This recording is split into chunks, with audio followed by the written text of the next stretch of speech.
Hello and welcome back.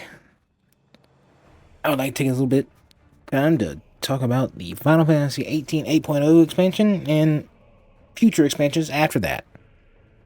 Which, now that I think about it, if you read the title of the video, you already knew that. But anyway, first of all, spoiler warning. Spoiler warning.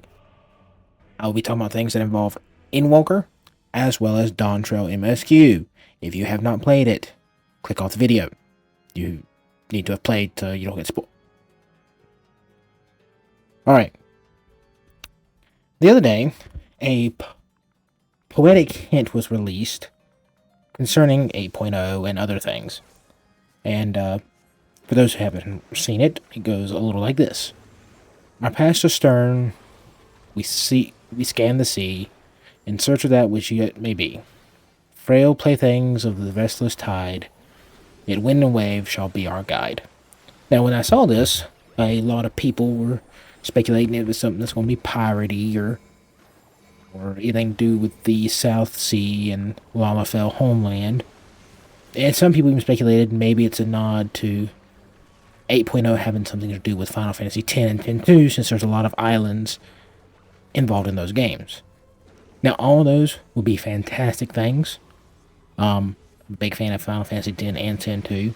I played both of them. I loved them. If it's pirates, I want something Jack Sparrow-like, because that would be funny. And I like funny.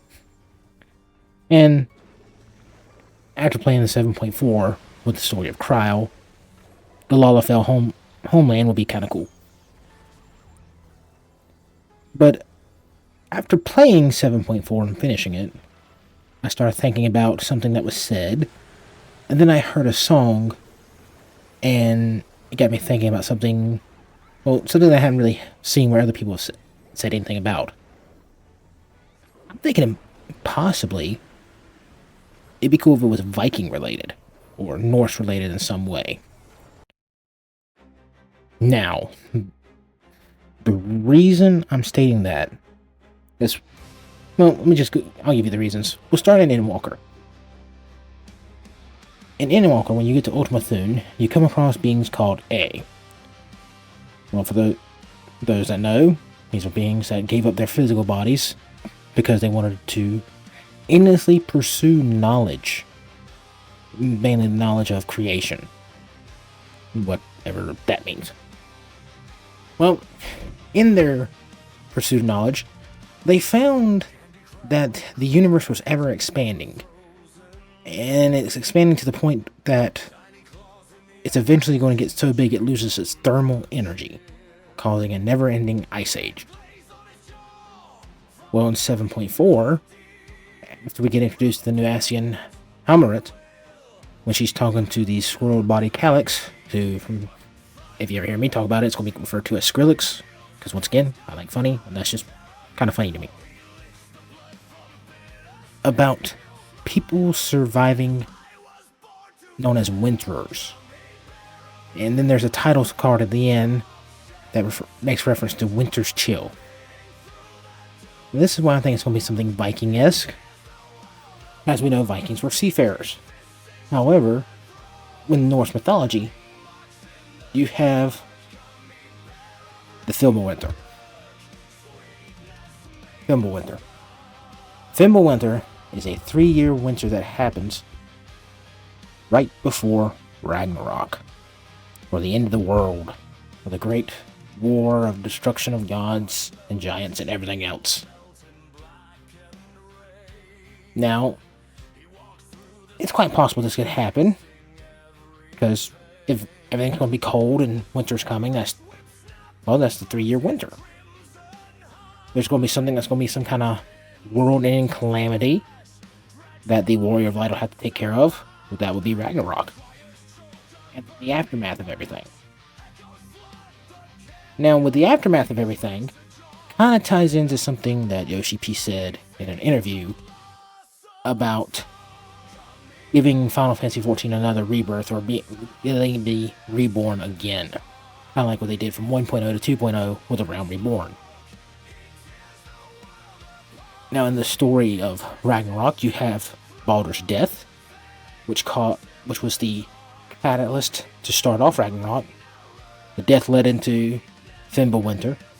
After that, you see other signs and things getting ready for Ragnarok.